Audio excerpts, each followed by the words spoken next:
Shalom Bapak Ibu Saudara-saudari yang dikasihi Tuhan dimanapun Anda berada, baik di Australia, di Indonesia maupun di bangsa-bangsa. Sebentar lagi kita akan menikmati hadirat Tuhan dalam ibadah online Bethany International Church Melbourne, Australia. Dan ibadah hari ini akan disertai perjamuan kudus oleh Gembala Pembina kita, Bapak Insinyur Niko Nyotor Harjo. Oleh karena itu, siapkan roti atau biskuit dan anggur atau teh. Mari buka hati saudara, terima lawatan Tuhan dalam ibadah hari ini. Kita berdoa. Tuhan Yesus, terima kasih buat anugerah-Mu. Kami siap memuji dan menyembah Engkau. Dan kami siap membuka hati kami menerima lawatan daripada Engkau ya Roh Kudus. Terpujilah nama-Mu, dalam nama Tuhan Yesus kami berdoa. Haleluya. Amin.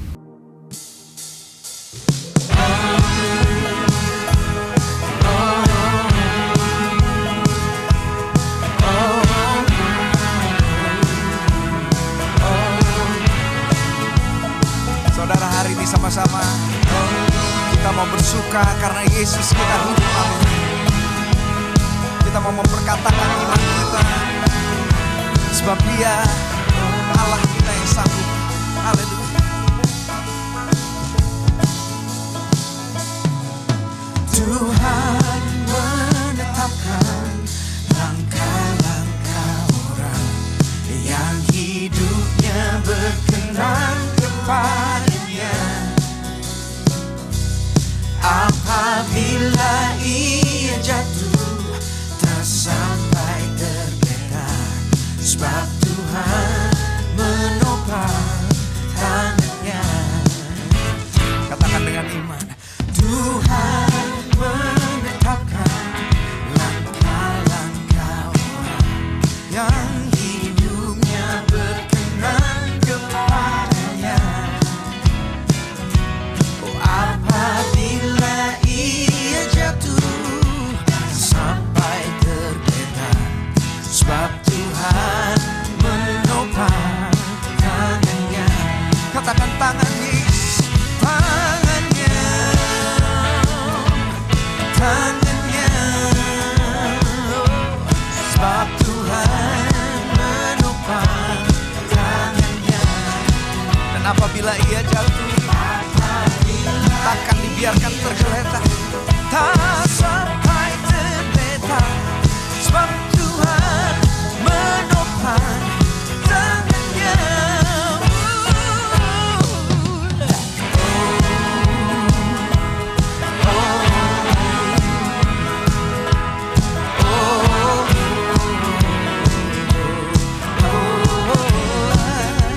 Tuhan menetapkan, Tuhan menetapkan langkah-langkah orang yang hidupnya berkenan kepada-Nya.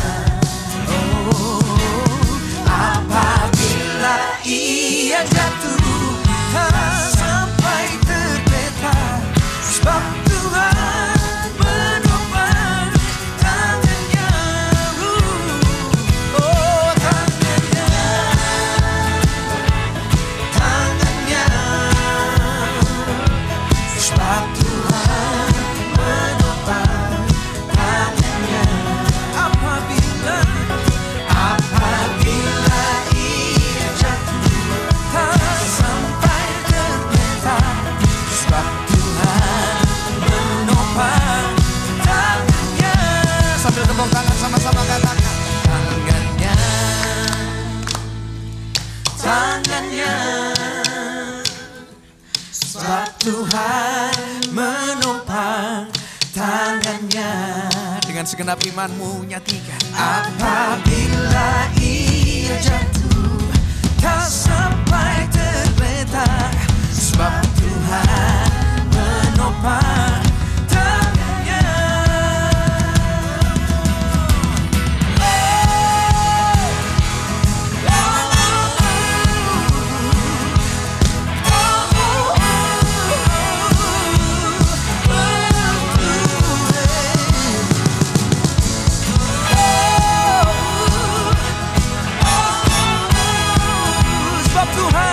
Sebab Tuhan menopang tangannya, tangannya, tangannya.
Sungguh Engkau Allah yang menopang setiap kami. Kami mengucap syukur kalau kami punya Yesus yang hidup. Bapa, hari ini kami mau memperkatakan iman kami mau mendeklarasikan iman kami. Seperti iman Abraham, dikatakan dalam Roma 4 ayat 18-21. Sebab sekalipun tidak ada dasar untuk berharap, namun Abraham berharap juga dan tetap percaya. Imannya tidak menjadi lemah, walaupun ia mengetahui bahwa tubuhnya sudah sangat lemah. Tetapi terhadap janji Allah ia tidak bimbang karena ketidakpercayaannya. Malah ia diperkuat dalam imannya dan ia memuliakan Allah. Bahkan dikatakan bahwa Allah memperhitungkannya sebagai kebenaran. Boleh sama-sama kita nyanyikan, Kau Yesus Tuhan. Kau Yesus Tuhan, tak pernah ingkar janjimu, Kau pasti genapi semua firman-Mu. Amin. Kau Yesus Tuhan, tak pernah ingkar janji-Mu, Kau pasti genapi itu.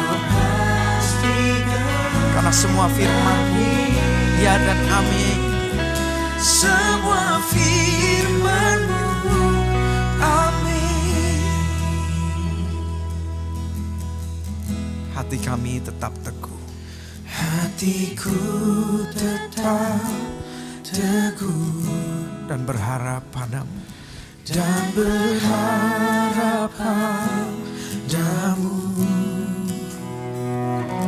Sekalipun tak ada dasar untukku berharap.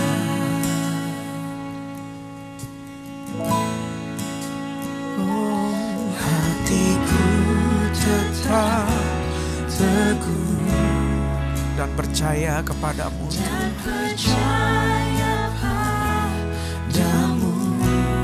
Sekalipun tak ada dasar, tak ada dasar untukku bertahan. Oh. Katakan sama-sama, Kau Yesus Tuhan. Kau Yesus Tuhan, tak pernah ingkar janji-Mu.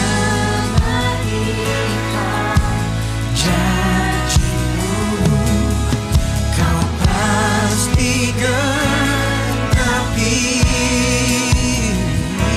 semua firman-Mu. Amin. Katakan, Kau Yesus, Kau Yesus Tuhan, tak pernah ingkar janji-Mu.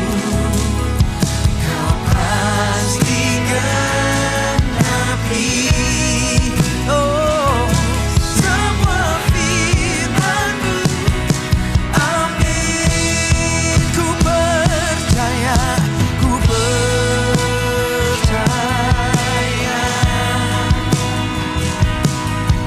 ku percaya. Mari sama-sama deklarasikan, kita percaya. Percaya semua firman-Mu. Amin.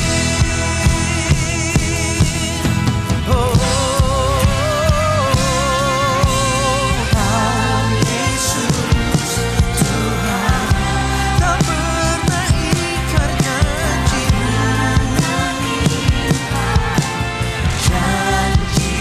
Kau pasti genapi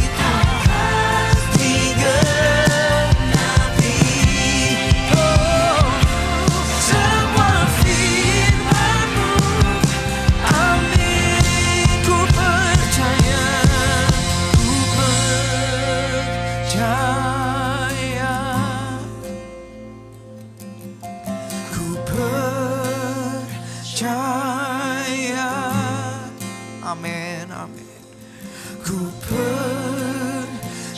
percaya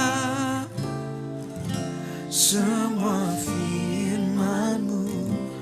Amin. Kami percaya dengan segenap hati kami Tuhan, semua firman-Mu ya dan amin. Kami tenang di dalam Engkau Tuhan. It is well with my soul, with my soul. It is well, it is well with my soul.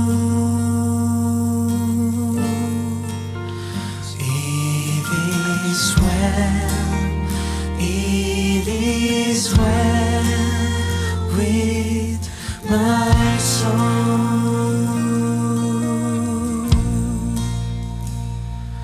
When peace like a river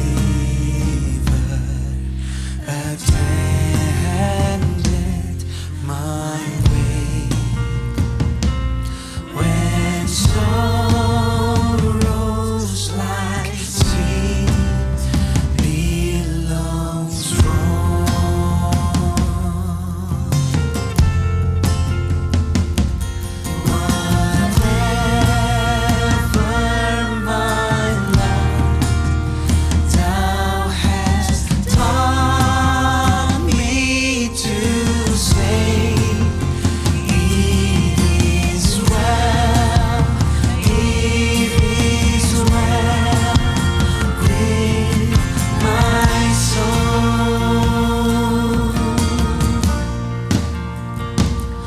Though Satan should buffet, though trials should come, let this blessed assurance control,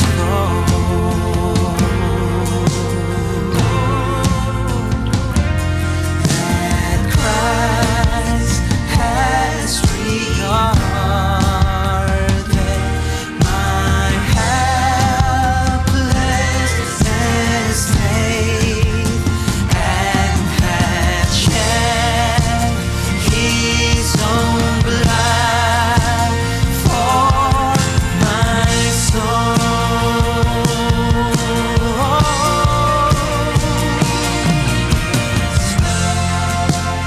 It is well with my soul. It is well, it is well with my soul. It is well with my soul. It is well, it is well with my soul.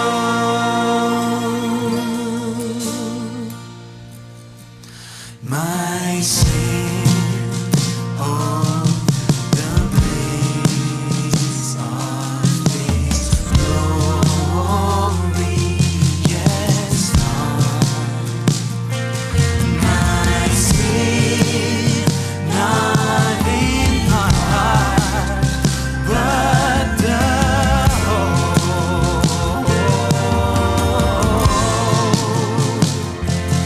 He's nailed to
is well with my soul.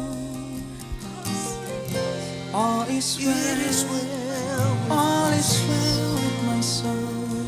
Oh, we worship. Sebab telah kami lihat perbuatanmu, dan kami rasakan kasih kebaikanmu. Kekuatan yang baru kau sediakan, dan iman yang baru kau tambahkan. Besarlah Engkau Tuhan, dan layaklah dipuji, dimuliakan. Sebab Kau besar, perbuatanmu ajaib, tiada seperti Engkau, tiada seperti Engkau. Sebab Kau besar, perbuatanmu ajaib, tiada seperti Engkau, tiada seperti Engkau. Sebab Kau besar, sebab Kau besar, perbuatanmu ajaib, tiada seperti Engkau, tiada seperti Engkau. Sebab Kau besar, perbuatanmu ajaib, tiada seperti Engkau, tiada seperti Engkau. Kami agungkan Engkau, Yesus. Kami muliakan Engkau, Allah yang agung dan berkuasa. Besar perbuatanmu, ajaib Engkau Tuhan. Oh, dipuji namamu, tiada seperti Engkau. Mari naikkan pujianmu. Sebab Kau besar, perbuatanmu ajaib, tiada seperti Engkau, tiada seperti Engkau. Sebab Kau besar, perbuatanmu ajaib, tiada seperti Engkau, tiada sepertimu, tiada seperti Engkau, tiada seperti Engkau, tiada seperti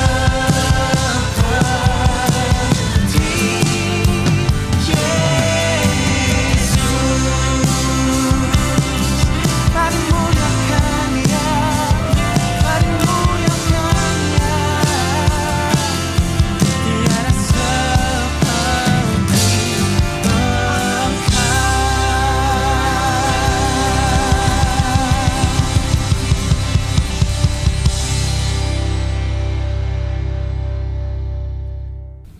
Haleluya.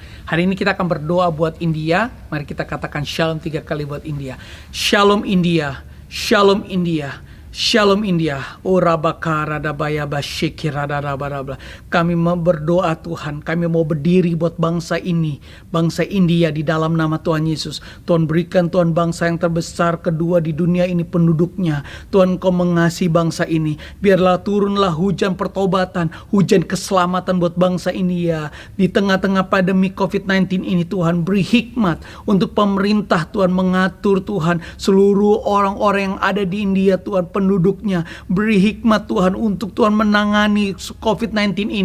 Beri hikmat Tuhan, biarlah Tuhan kebijaksanaan demi kebijaksanaan dalam keputusan demi keputusan Tuhan. Oh Tuhan, biarlah diberkati di dalam nama Tuhan Yesus. Kami mau katakan healing buat India di dalam nama Yesus Tuhan. Oh kami percaya Tuhan, Engkau yang bercampur tangan, Engkau yang berdaulat buat bangsa ini. Kami mau berdoa juga Tuhan buat gereja-gerejamu boleh berdiri Tuhan, mengasihi Engkau Tuhan lebih lagi lagi. Tuhan boleh berdiri bersyafaat buat keselamatan dan pertobatan yang terjadi di India saat-saat ini. Kami percaya di dalam nama Tuhan Yesus, Injil keselamatan boleh diberitakan Tuhan. Karena kami percaya Tuhan, di tengah pandemik ini, biar pengharapan Allah, pengharapan yang tidak pernah mengecewakan, boleh ada dalam setiap penduduk di India Tuhan. Terima kasih, kami percaya India tidak akan sama lagi. Kemuliaan Allah turun buat India, keselamatan Allah turun buat India. Kami percaya Tuhan, India ada di dalam tangan-Mu dan India dalam rencana-Mu. Terpujilah nama-Mu Bapa.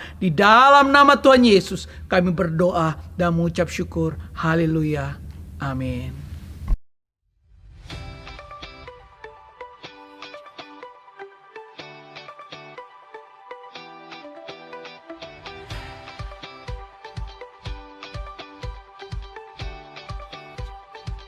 Di KOM belajar banyak tentang the true gospel dan aplikasinya gimana ke kehidupan kekristenan kita sehari-hari, dan juga jadi punya pandangan dan semangat baru untuk terus belajar dan memperdalam firman Tuhan.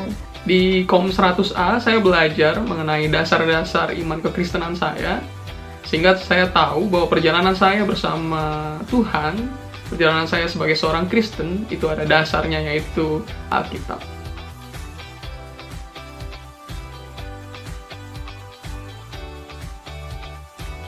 Online kelasnya juga oke banget, diorganize dengan sangat baik, guru-gurunya semua tetap memberikan yang terbaik, dan aku terberkati banget sama teman-teman juga, semua yang ikut, kita semua masih bisa engage bareng walaupun lewat Zoom, dan bisa terus belajar bareng.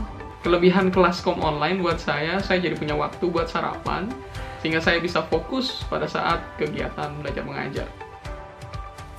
KOM classes will run its second semester starting from 26th of July 2020 and will be conducted through Zoom throughout the semester. There are 3 levels for KOM, 100A, 100B, and 200. Each class will cover different topics depending on the class level. If you are interested to join, please scan the QR code to register. For more information about the classes, please contact Valerie or visit our Instagram page for more details. We are inviting you to join fasting prayer that is held every Saturday from 10 a.m. through Zoom meeting. You can join the prayer by entering the ID and password from below. For more information, please contact Demak. Prayer Tower will run as usual. The scheduled time is as follows. Please contact Demak if you would like to join one of the prayer. Offering and tithing can still be done through online transfer. If you want to make offering, please transfer it to this account on the screen.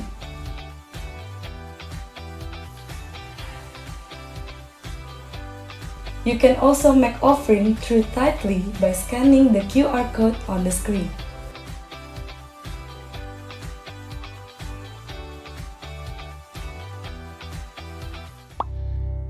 Shalom Bapak Ibu, Saudara yang dikasihi Tuhan, apa kabar? Saya harap keadaan kita semua baik. Anak-anak muda, keluarga, single semuanya, kita bersyukur bisa beribadah hari ini kembali.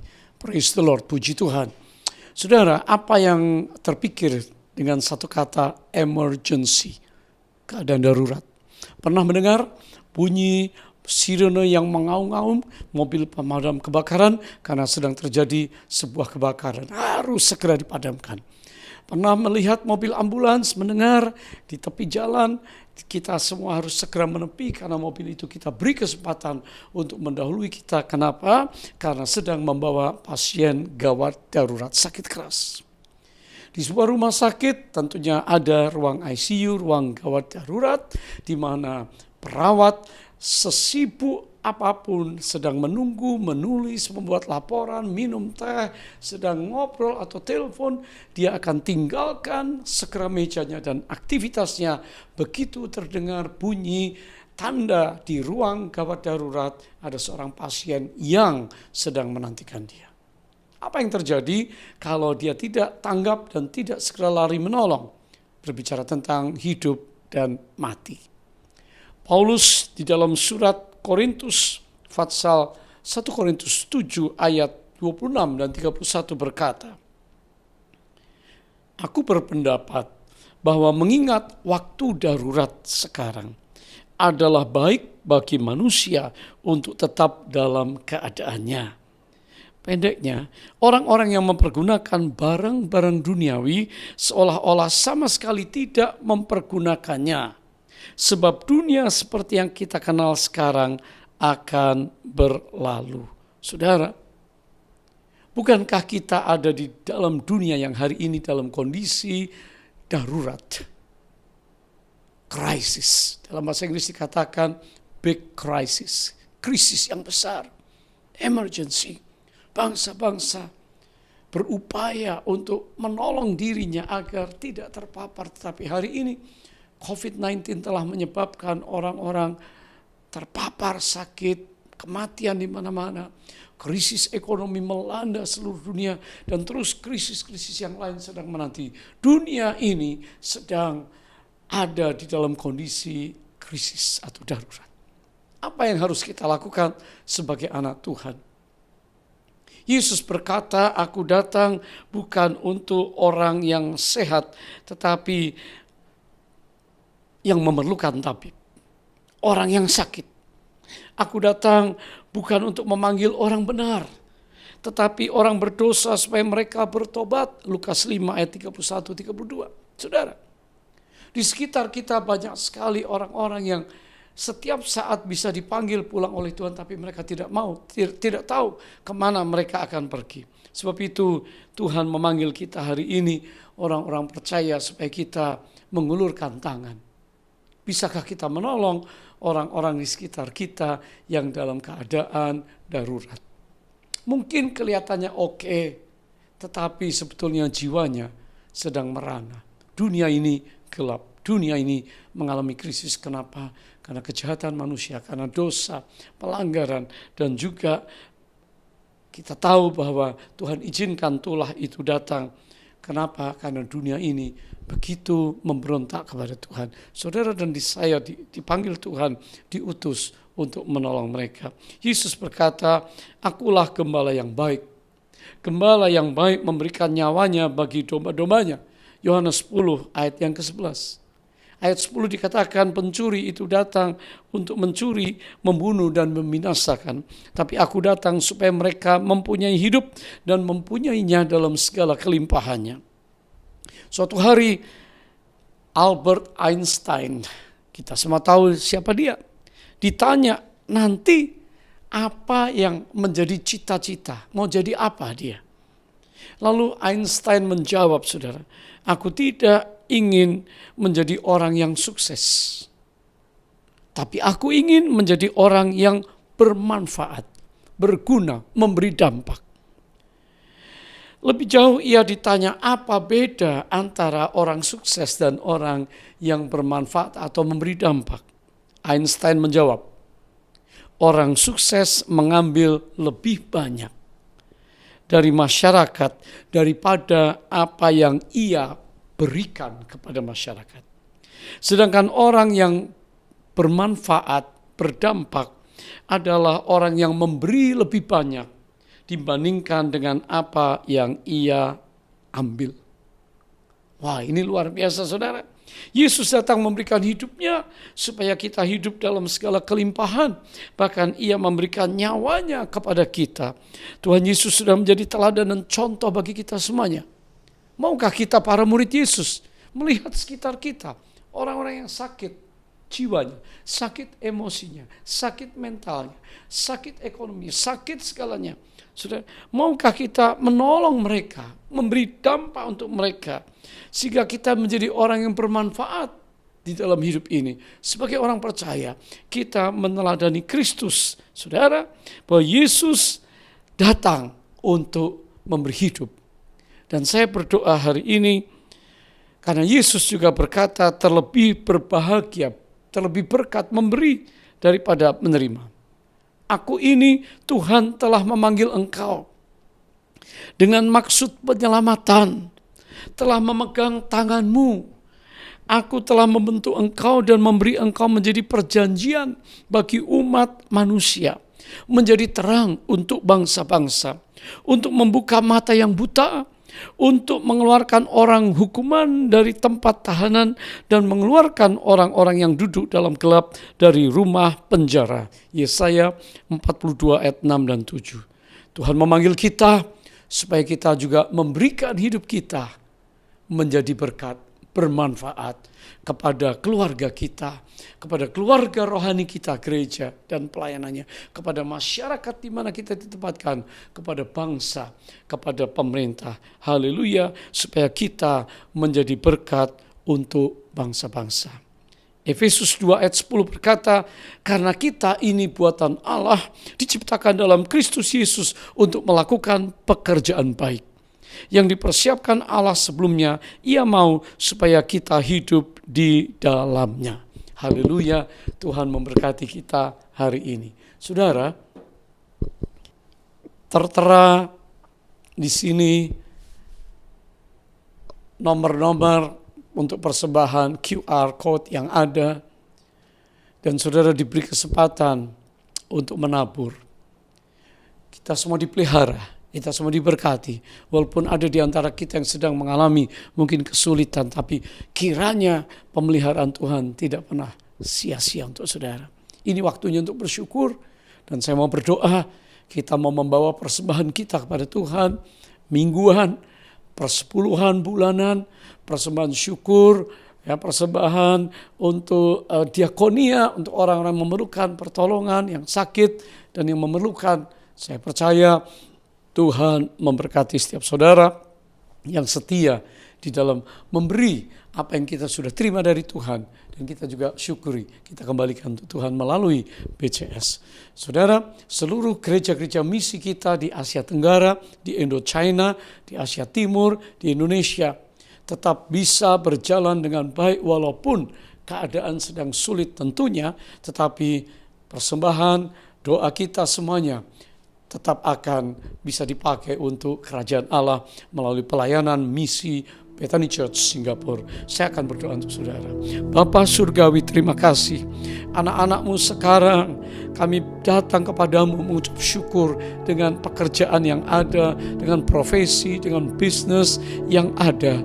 Tuhan, mari di tangan anak-anak-Mu, taruhlah berkat-Mu Tuhan, sehingga kami bisa menabur lebih lagi untuk pekerjaan Tuhan, untuk pelebaran kerajaan Allah, untuk Injil diberitakan di misi bangsa-bangsa. Berkatilah umat-Mu dengan persembahan yang mereka bawa, dikuduskan untuk kerajaan Allah. Terima kasih. Sementara rekan-rekan kami yang sedang mengalami kesulitan dan belum mendapat pekerjaan, mari Tuhan buka jalan. Bagi Engkau tidak ada yang mustahil. Tuhan sanggup. Haleluya. Kami persembahkan seluruh keluarga, seluruh single, anak-anak muda ke dalam tangan Tuhan. Di dalam bulan ini kembali mereka diberkati dengan kesehatan ilahi dalam nama Yesus. Amin. Haleluya. Shalom semuanya. Tuhan Yesus berkata dalam Yohanes 14 ayat 12, Aku berkata kepadamu, sesungguhnya barang siapa percaya kepadaku, ia akan melakukan juga pekerjaan-pekerjaan yang aku lakukan. Bahkan pekerjaan-pekerjaan yang lebih besar daripada itu. Sebab aku pergi kepada Bapa. Di sini Tuhan Yesus berkata bahwa kalau kita percaya kepada Tuhan Yesus, maka setelah Tuhan Yesus naik ke sorga, kita akan melakukan pekerjaan-pekerjaan yang dilakukan oleh Tuhan Yesus. Bahkan pekerjaan-pekerjaan yang lebih besar.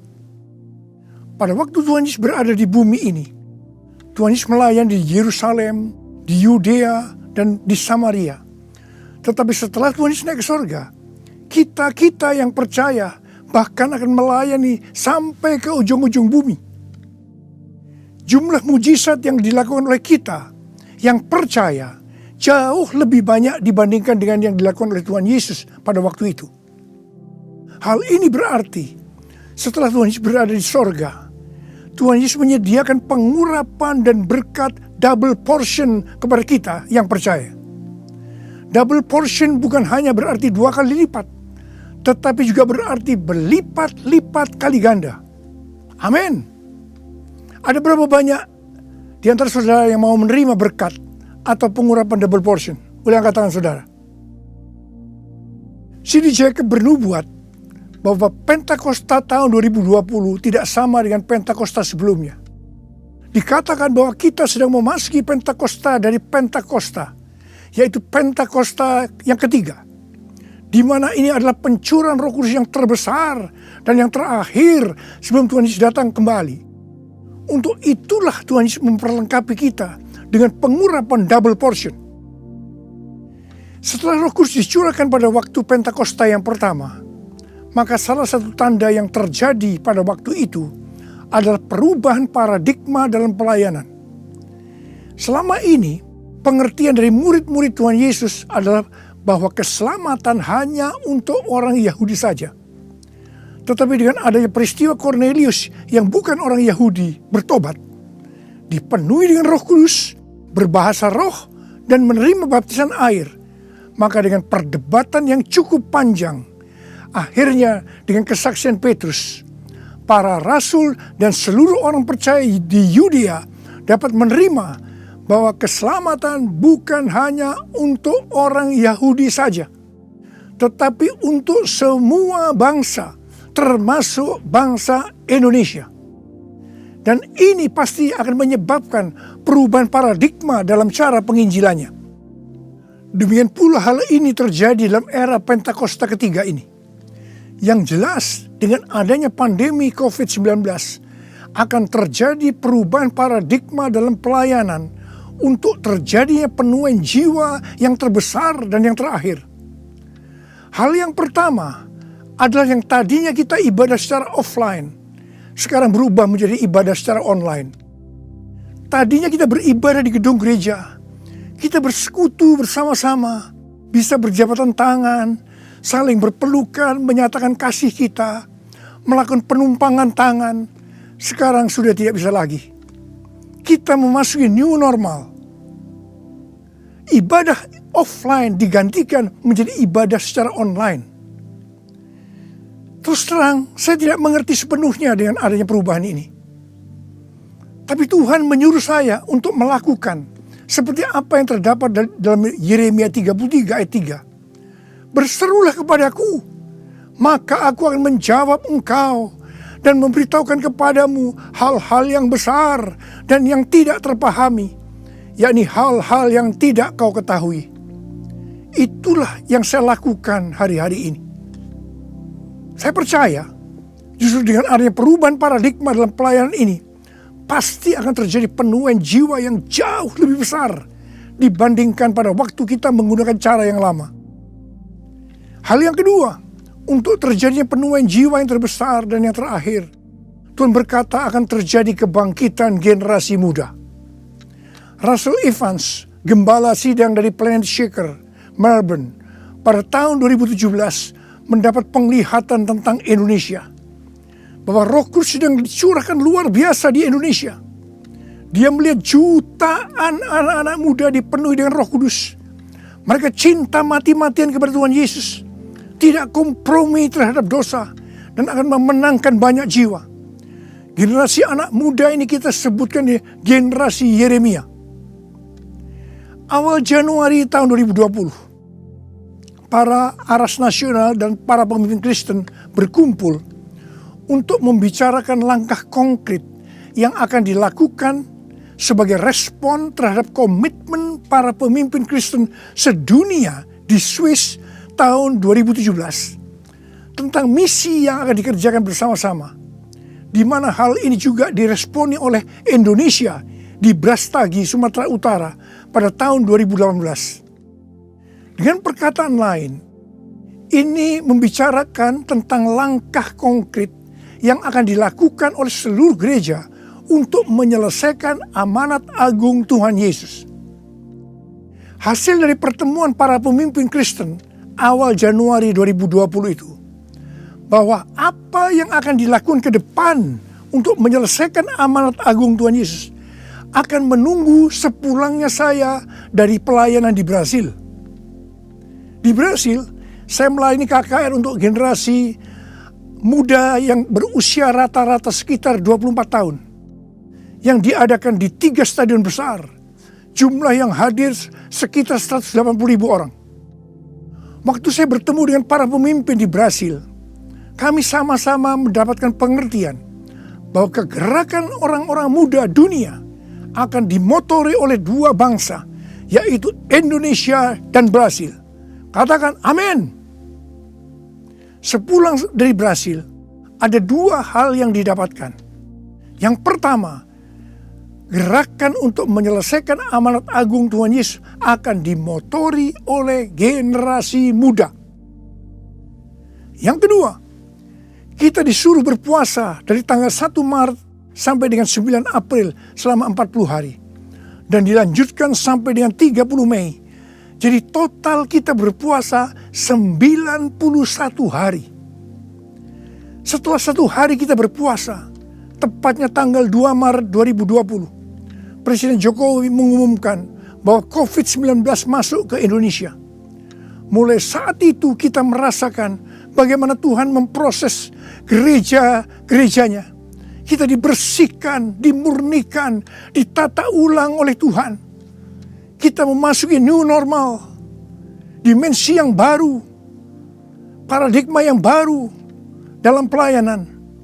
Semua ini untuk mempersiapkan penuaian jiwa yang terbesar dan yang terakhir sebelum Tuhan Yesus datang kembali. Pada suatu hari ketika saya sedang membaca 1 Raja-Raja 20 ayat 13 sampai dengan 22. Tiba-tiba saya menerima WhatsApp dari Bapak Peter Faraknimela. Saya diminta untuk membagikan apa yang ada di dalam hati saya untuk generasi Yeremia pada acara live streaming Generasiku Bangkit yang kedua dengan tema Finishing a Great Commission pada tanggal 26 Juni 2020. Terus terang saya kaget, surprise. Sebab kalau kita membaca ayat-ayat dari 1 Raja-Raja ayat 20 ayat 13 sampai dengan 22 itu menceritakan tentang seorang nabi yang datang kepada Ahab, Raja Israel, untuk menyampaikan pesan Tuhan bahwa Tuhan akan menyerahkan musuh mereka, yakni orang-orang Aram yang sedang mengepung Samaria. Ahab bertanya, siapa yang akan membantu untuk melawan musuh yang begitu besar itu? Nabi itu menjawab, orang-orang muda, pengiring kepala-kepala daerah yang jumlahnya hanya 232 dari 7.000 orang Israel. Orang-orang muda ini yang akan menyerang lebih dulu. Orang-orang muda yang jumlahnya 232 ini yang diikuti oleh para prajurit menghancurkan orang-orang Aram. Pada saat itu Tuhan berbicara kepada saya bahwa untuk ke depan ini generasi Yeremia yang harus memimpin peperangan rohani untuk penuaian jiwa yang terbesar dan yang terakhir. Ini merupakan suatu paradigma baru dalam pelayanan. Tuhan, ini aku, jadikanlah ku alatmu untuk memberitakan Injilmu. Tuhan, ini aku, jadikanlah ku hamba-Mu untuk melakukan firman-Mu. Penuhi hidupku dengan Roh-Mu, agar ku jadi saksi-Mu. Pakailah hidupku dan urapilah untuk kemuliaan nama-Mu, untuk kemuliaan nama-Mu, untuk kemuliaan nama-Mu. Menteri Agama memberikan pengarahan dalam pembukaan kembali ibadah secara offline bahwa anak-anak, lansia, dan orang yang memiliki penyakit bawaan yang berisiko tinggi terhadap COVID-19 dilarang beribadah di gereja. Saya percaya ini bukan suatu kebetulan, tetapi Tuhan sedang berbicara harus ada pergantian generasi. Tuhan seolah-olah memaksa agar generasi lansia mendelegasikan atau menyerahkan tugas mereka kepada generasi muda. Ini merupakan perubahan paradigma dalam pelayanan. Elisa adalah nabi muda yang mewakili generasi muda yang akan dipakai Tuhan untuk tugas yang lebih besar. Pada waktu itu Elia disuruh oleh Tuhan mengurapi Elisa untuk menjadi nabi menggantikan dia. Pertama, Elia melemparkan jubahnya kepada Elisa. Ini berbicara tentang memberikan otoritas menjadi seorang nabi. Yang kedua, Elisa menjadi pelayan Elia. Elia juga menjadi bapak rohani yang mementor Elisa. Elisa sangat setia kepada nabi atasannya, sehingga Elisa dikenal sebagai yang dahulu melayani Elia. Yang ketiga, Elisa terus mengikuti Elia kemanapun dia pergi. Elia ke Gilgal, Bethel, Yericho, Sungai Yordan. Elisa terus mengikuti meskipun dilarang oleh Elia. Waktu menyeberang Sungai Yordan, Elia berkata kepada Elisa, "Mintalah apa yang hendak kulakukan kepadamu sebelum aku terangkat daripadamu." Jawab Elisa, "Biar aku mendapat 2 bagian dari rohmu." Elia berkata, "Yang kau minta ini adalah sukar. Tetapi jika engkau dapat melihat aku terangkat daripadamu, akan terjadilah kepadamu seperti yang demikian. Dan jika tidak, tidak akan terjadi." Ternyata Tuhan mengabulkan permintaan Elisa. Dia melihat waktu Elia diangkat. Elisa mendapat 2 bagian dari roh Elia, double portion. Arti daripada 2 bagian roh Elia atau double portion adalah, yang pertama, Elisa sebagai anak rohani yang sulung dari Elia menerima warisan 2 kali lebih banyak dibandingkan dari anak-anak rohani lainnya. Elisa mohon kepada ayah rohaninya untuk memberikan wibawa seorang nabi yang lebih besar kepadanya, supaya Elisa bisa melanjutkan pelayanan Elia. Yang kedua, dalam hal mujizat, Elia melakukan mujizat sebanyak 7 kali, sedangkan Elisa melakukan 14 kali, di mana 1 kali setelah Elisa meninggal, tulang-tulangnya bisa membangkitkan orang yang mati. Peranan Elisa sebagai nabi terhadap raja-raja Israel lebih banyak dibandingkan Elia. Elia sebagai nabi pada zaman Raja Ahab saja. Sedangkan Elisa sebagai nabi dalam zaman Raja Yoram, Yehu, Yoahas, Yoas. Jadi, untuk mendapatkan pengurapan atau berkat double portion, Elisa melakukan hal-hal sebagai berikut. Yang pertama, Elisa menerima jubah Elia, yang artinya mendapatkan otoritas untuk pelayanannya sebagai nabi. Yang kedua, Elisa setia kepada bapak rohaninya. Yang ketiga, Elisa pergi ke Gilgal. Gilgal adalah tempat di seberang Sungai Yordan, di mana laki-laki yang belum disunat, mereka disunat di sini. Disunat berbicara tentang lepas dari keinginan daging dan hidup dipimpin oleh Roh Kudus. Keinginan daging adalah maut, tetapi keinginan roh adalah hidup dan damai sejahtera. Roma 8 ayat 6. Sebab jika kamu hidup menurut daging, kamu akan mati. Tetapi jika oleh roh kamu mematikan perbuatan-perbuatan tubuhmu, kamu akan hidup. Roma 8 ayat 13. Yang keempat, Elisa pergi ke Bethel. Bethel adalah tempat perjumpaan Yakub dengan Tuhan secara pribadi. Kita harus menjaga agar setiap waktu hidup kita senantiasa dipenuhi oleh hadirat-Nya, sehingga kita selalu mengalami perjumpaan dengan Tuhan secara pribadi. Yang kelima, Elisa pergi ke Yericho. Yericho adalah kota pertama di tanah perjanjian yang diberikan oleh Tuhan kepada bangsa Israel untuk direbut. Tembok Yericho roboh setelah sangkakala ditiup dan orang Israel bersorak-sorai. Ini berbicara tentang kuasa dari pujian dan penyembahan. Tuhan menciptakan manusia agar manusia memuji dan menyembah Tuhan. Dalam masa pandemi COVID-19 ini, kita harus banyak memuji dan menyembah Tuhan. Meskipun ini tidak mudah. Karena kita melihat keadaan-keadaan yang terjadi saat ini.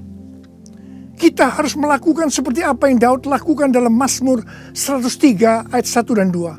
Di mana Daud berkata, "Pujilah Tuhan, hai jiwaku. Pujilah namanya yang kudus, hai segenap batinku. Pujilah Tuhan, hai jiwaku. Dan janganlah lupakan segala kebaikannya." Memang kita kadang-kadang harus memaksa jiwa kita untuk memuji Tuhan dengan selalu mengingat kebaikan Tuhan.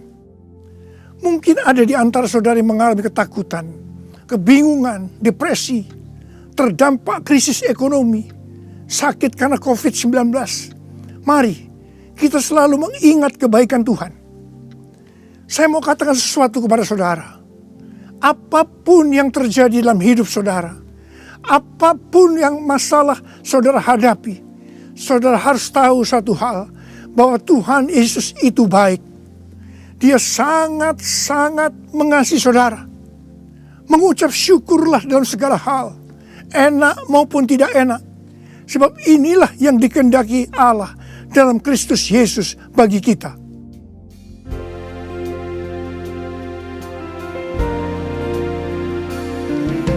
Bapa, Engkau baik.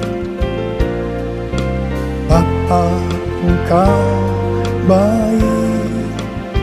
Kau selalu baik kepadaku. Apa ku cinta Kau. Aku memujimu. Aku menyembahmu. Ku nyanyi haleluya.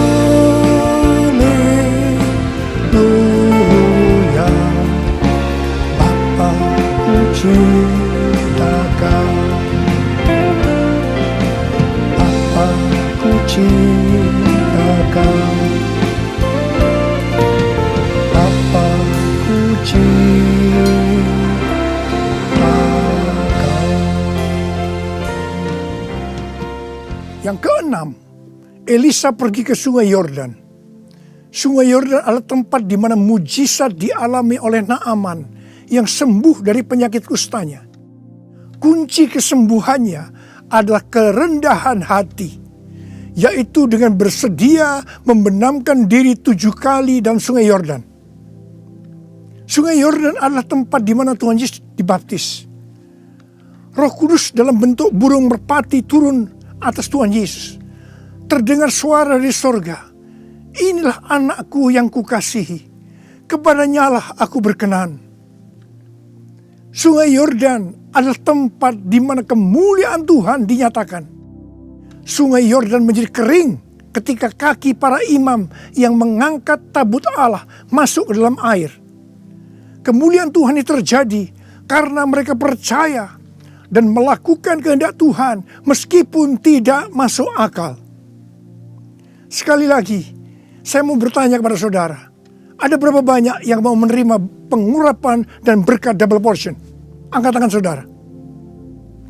Ada 8 hal yang harus kita lakukan kalau mau mendapatkan pengurapan atau berkat double portion. Yang pertama, menerima tugas yang diberikan oleh Tuhan dengan sukacita. Yang kedua, setia kepada atasan kita, pembimbing rohani kita, bapak rohani kita. Yang ketiga, melepaskan keinginan daging dan hidup dipimpin oleh Roh Kudus. Yang keempat, usahakanlah setiap waktu kita dipenuhi dengan hadirat-Nya, agar kita senantiasa mengalami perjumpaan dengan Tuhan secara pribadi. Yang kelima, dalam segala situasi kita harus banyak berdoa, memuji dan menyembah Tuhan. Yang keenam, hidup dengan kerendahan hati. Yang ketujuh, hidup menjadi orang yang dikasihi dan berkenan kepada Tuhan. Yang kedelapan, percaya akan segala perintah Tuhan meskipun tidak masuk akal. Saya mau berdoa agar saudara mendapatkan pengurapan dan berkat double portion. Mari angkat tangan saudara dan nyanyikan nyanyian ini bersama saya.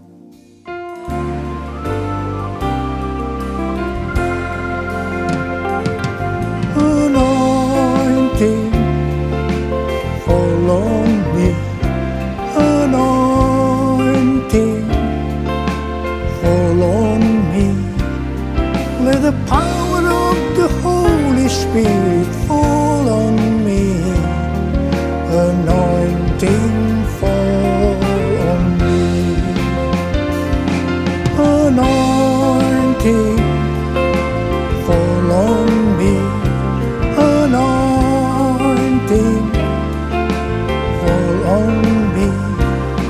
Let the power of the Holy Spirit fall on me.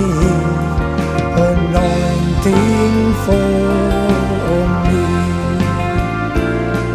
Anointing, fall on me.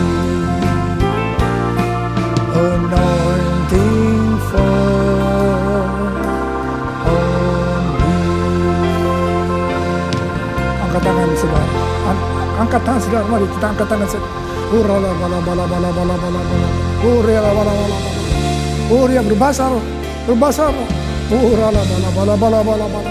Uria la la bala bala bala bala bala bala bala.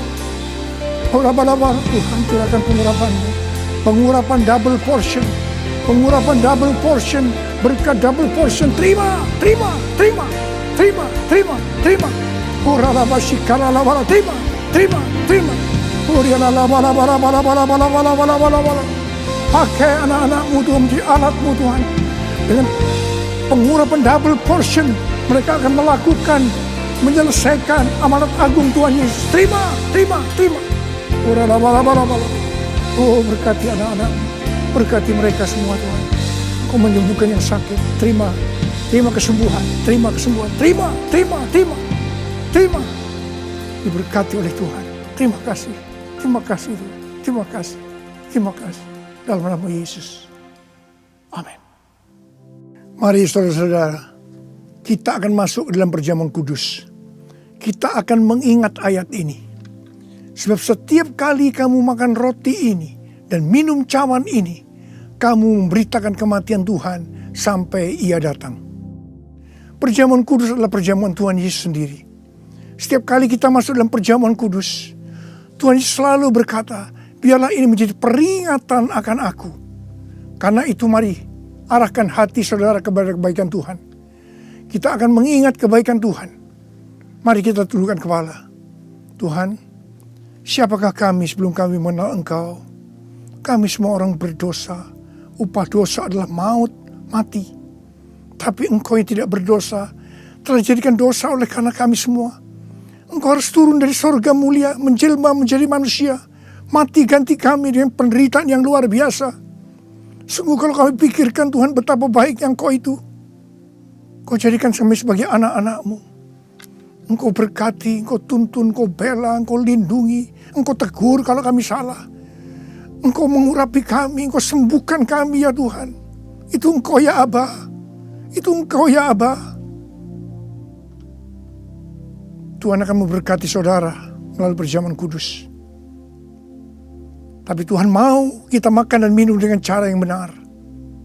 Oleh karena itu masing-masing introspeksi. Sudah masing-masing berdoa. Lihat keadaan dirimu masing-masing. Jangan menyimpan dosa. Kalau ada dosa yang selama ini belum diselesaikan dengan Tuhan, dan Tuhan ingatkan saat ini, langsung minta ampun. Minta ampun. Minta ampun. Ampuni saya Tuhan. Ampuni Tuhan. Ampuni ya Tuhan. Tuhan ampuni anak-anak-Mu. Ampuni mereka ya Tuhan. Ampuni. Layakkan kami untuk masuk dalam perjamuan kudus. Terima kasih Bapa. kami akan masuk dalam perjamuan kudus dengan hati yang penuh ucapan syukur. Dalam nama Yesus yang berdoa.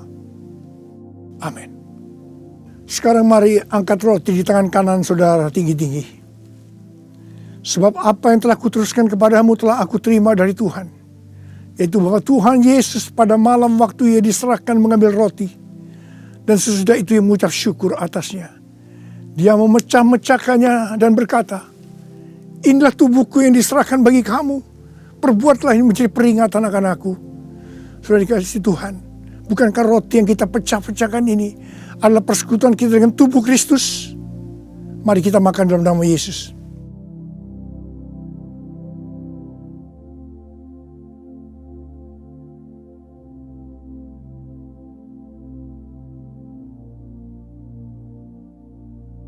Sekarang angkat cawan di tangan kanan saudara tinggi-tinggi. Demikian juga ia mengambil cawan sesudah makan lalu berkata, cawan ini adalah perjanjian baru yang dibenarkan oleh darahku. Perbuatlah ini setiap kali kamu meminumnya menjadi peringatan akan aku. Sudah kasih Tuhan, bukankah cawan pengucapan syukur yang atas kita ucapkan syukur adalah persekutuan kita dengan darah Yesus? Mari kita minum dalam nama Yesus.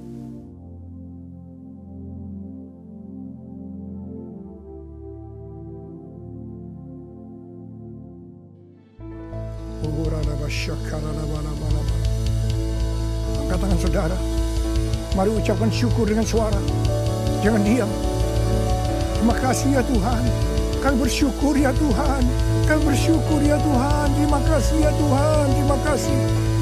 Terima kasih ya Tuhan. Terima kasih buat kebaikan Tuhan. Terima kasih buat kebaikan Tuhan. Terima kasih ya Tuhan. Terima kasih. Terima kasih. Terima kasih. Terima kasih ya Tuhan. Terima kasih. Terima kasih Yesusku, terima kasih Yesusku. Puji syukur hanya bagi Tuhanku. Terima kasih Yesusku, terima kasih Yesusku. Puji syukur hanya bagi Tuhanku. Terima kasih Yesusku, terima kasih Yesusku. Puji syukur hanya bagi Tuhanku. Terima kasih Yesusku, terima kasih Yesusku. Puji syukur hanya bagi Tuhanku. Puji syukur hanya bagi Tuhanku. Puji syukur hanya bagi Tuhanku.